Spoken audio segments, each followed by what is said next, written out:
Welcome to This Explainer. Okay, let's dive right into demystifying three of the absolute most confusing words in English grammar: much, many, and more. If you've ever paused mid-sentence, kind of awkwardly wondering which one of these to use, well, trust me, you are definitely not alone. So, let me ask you this. Do you want much money or many money? Seriously, say it out loud for a second.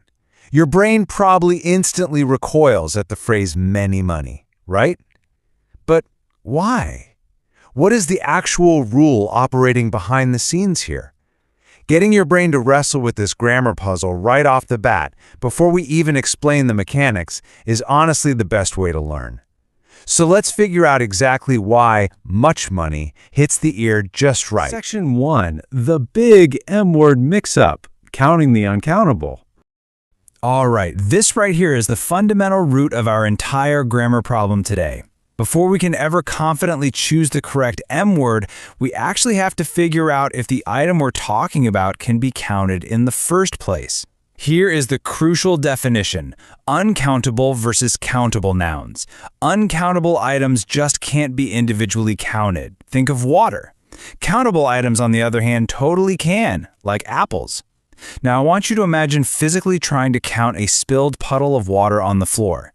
You can't exactly point at it and say, yes, 1 water, 2 waters. It doesn't work. It's just a volume. Now picture a pile of apples on a table. You can easily point your finger and say 1, 2, 3 apples. That one single, absolutely crucial distinction, can I point at it and assign a number, is the key to everything we're going to cover today. Let's move to Section 2. Mastering the uncountable, much. Now, what's really interesting about this is how we defined our very first contestant, much. The word much is used specifically with uncountable nouns. And here is a super important detail from our source material. We use it especially in negative sentences and when we're asking questions. Consider this phrase, I don't have much money. It's a highly relatable example, isn't it? It's a negative sentence showing the somewhat sad realization of a lack of funds. Now, because money itself, as a big overarching concept, is uncountable, remember, you count individual dollars or coins. You don't count monies.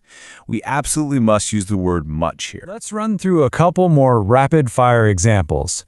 How much water? And there isn't much sugar. Notice how beautifully much operates in both of these scenarios. You've got a question asking for an amount of a liquid and a negative statement pointing out a lack of sugar. Sugar is another classic example of something you'd have a very hard time individually counting grain by grain. So, just to summarize our first category, much equals uncountable.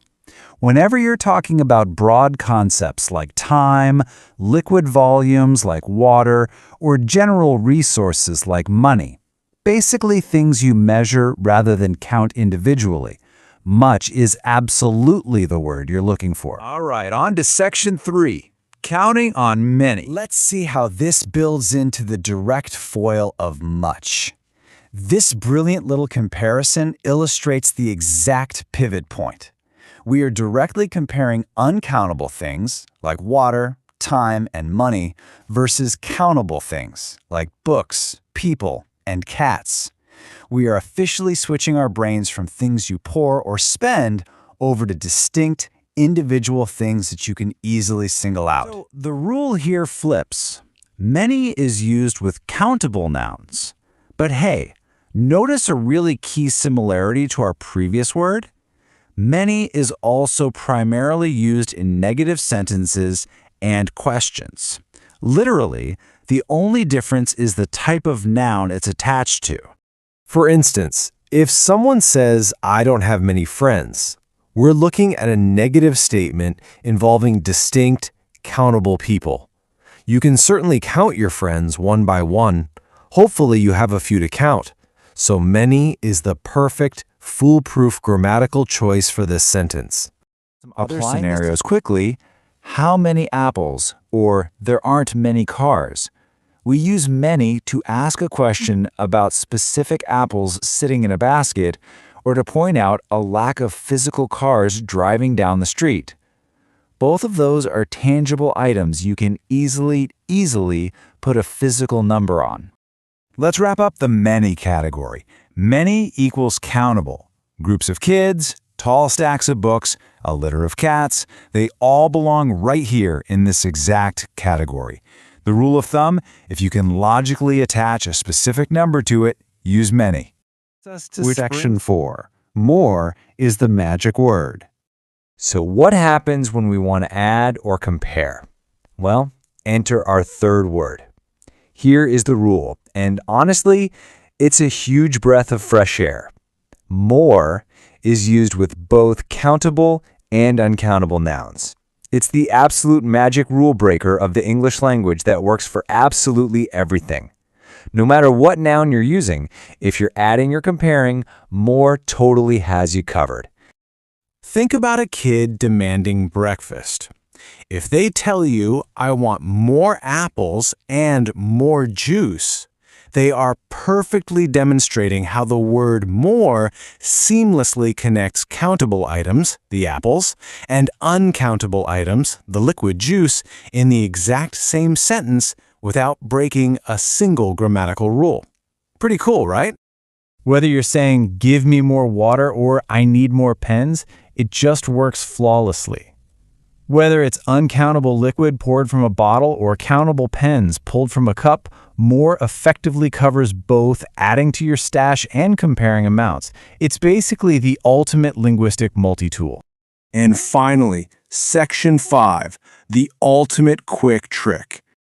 Now for the highly satisfying climax of our explainer. A foolproof cheat code you can literally use instantly. Let's visually map out all three categories and the rules we just mastered. First, you've got much and the uncountables. Second, you've got many and the countables. And third, you've got more, which, as we know, rules them all. Having this logical map in your head is a fantastic way to quickly remember the differences on the fly. Let's walk step by step through this quick trick. Step 1. Ask yourself, can you physically count the item? If yes, point your brain straight to many. Step 2. Can't count it because it's a liquid or an abstract concept? Go straight to much. Step 3. Do you want an additional amount of absolutely anything at all? Use more. It really is that wonderfully simple and logically structured once you see it laid out. So as we bring this explainer to a close, I want to leave you with this thought. Next time you pour a drink or buy some books, which M word are you going to choose? I challenge you to take this quick trick out into the real world today and just see how often you catch yourself naturally applying it. Thank you so much for joining me. Keep structurally organizing those thoughts, and as always, keep asking the right